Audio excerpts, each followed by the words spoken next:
equals, babasa ba? Ito guys, madali lang ito. Tuturo ko na ito kasi may question dito. Determine the vertical asymptote of the rational function f of x equals 2x plus 5 over x minus 3. So basically, yung vertical asymptote, ililet mo lang yung denominator mo as 0. So ganoon lang ginagawa.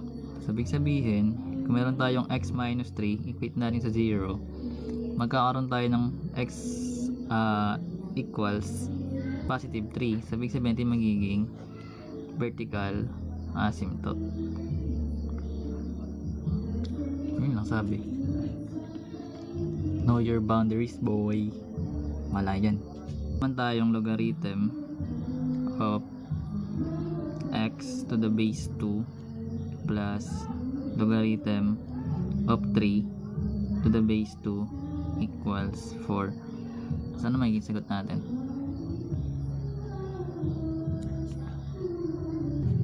Next, so meron tayong given guys na logarithm of x to the base 2 plus logarithm of 3 to the base 2 equals 4. So basically, pag plus, yung mga argument i-multiply, total same base, pwede natin i-copy yung base o yung logarithm nila, pag-isahin lang natin. So magkakaroon tayo ng x times 3, that is 3x.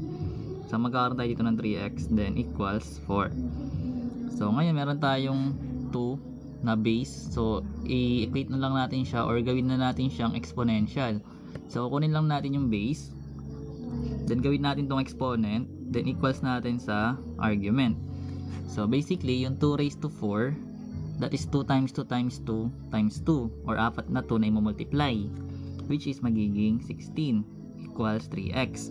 So in this case, i-divide lang natin by 3, makakuha na natin yung value ng x, which is 16/3. So ito na siya. Let's yay! Galing.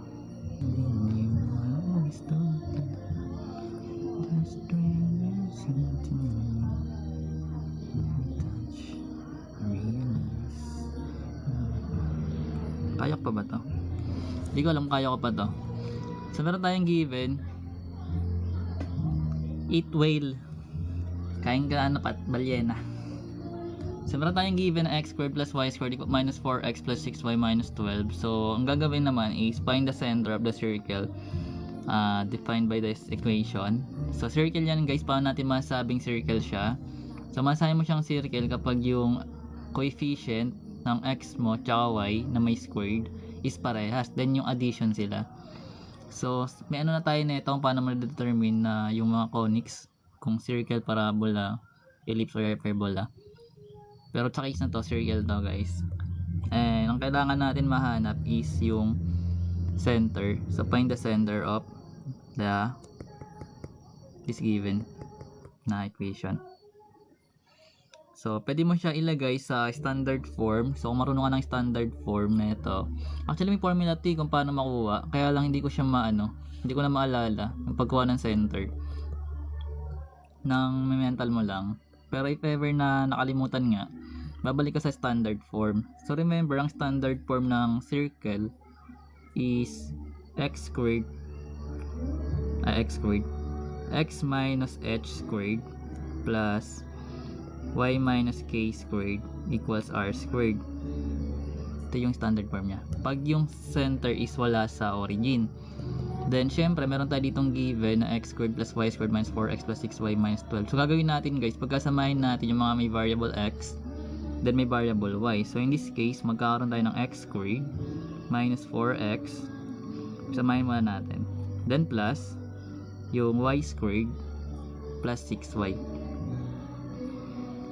Then yung constant ilalabas na natin or ilipat na natin sa other side. So meron tayong negative 12 doon, so magiging 12 na siya.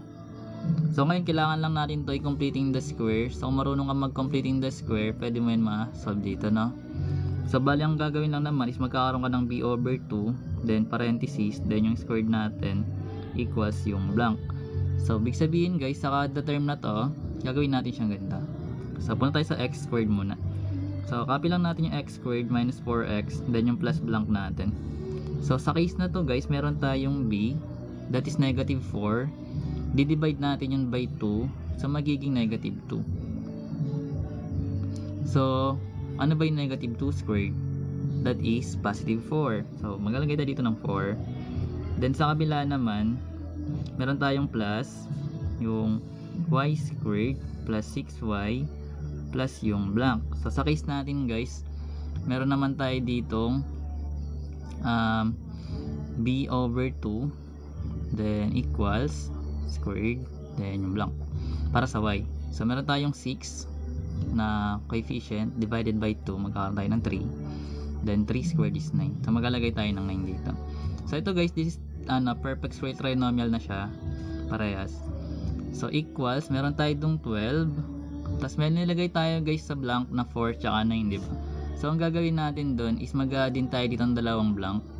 Kung ano nilagay natin doon para maging balance yung equation. So ibig sabihin, nagdagdag tayo dito ng 4. Nagdagdag tayo ng 9. So sa case na to, simplify na lang natin. So sa first na trinomial natin, yung variable x natin guys, kung ano rin nakalagay dito, yun ay magiging partner ng variable mo. So x minus 2 na to, kasi negative, then squared natin. So pag in-expand mo to guys, ito na yung kakalabasan. Then ganun din sa kabila. So meron tayong y, then meron ditong positive. So basically mag-add tayo ng 3. Then naka-squared lang siya. Then i-add lang natin to guys na 12 plus 4 at yung plus 9. So ano ba yung 12 plus 4? 16 plus 9 is 25. So magiging 25. So basically ito na yung magiging standard form. So ngayon pwede na natin makuha yung center nito. Basically HK siya. So opposite lang nito guys. So meron kang negative dito or minus 2, magiging positive na siya. Then kung plus naman, magiging negative. So ito yung magiging center natin. Then as for radius naman, yung 25, hindi siya yung radius guys ha. I-square mo pa yan. So magiging 5 lang yung radius. So ganoon siya ginagawa. So ito yung hinahanap, center, which is 2, negative 3. And syempre dito na tayo guys, pwede na natin siya i-graph para isahan na lang. So pag in-graph to guys, yung circle, remember meron tayong radius na 5, then meron tayong center na 2, negative 3. So pa-plug muna natin yung center, which is 2, negative 3. So 2 units sa right, then 3 units sa baba. 2, 3. So ito yung magiging center natin. Then meron tayong radius na 5. So basically 5 units siya from the center, up, down, left, right. So 1, 2, 3, 4, 5. Then 1, 2, 3, 4, 5. Then 1, 2, 3, 4, 5. So kung ayos yung pagkakaplat natin ng mga units, ibig sabihin magiging exactly na circle, no? So 1, 2, 3, 4, 5. So ito yung isa pang point. So pag kinonect natin yung mga points, makakabuo ka ng circle. So ganun siya ginagraph. Kunin mo muna yung center, then radius na. So ito yung sa standard form, or from general equation to standard form. Anyways, wala lang, pang rate ano lang, review lang. Yun na gets? Wala yan. Anyways,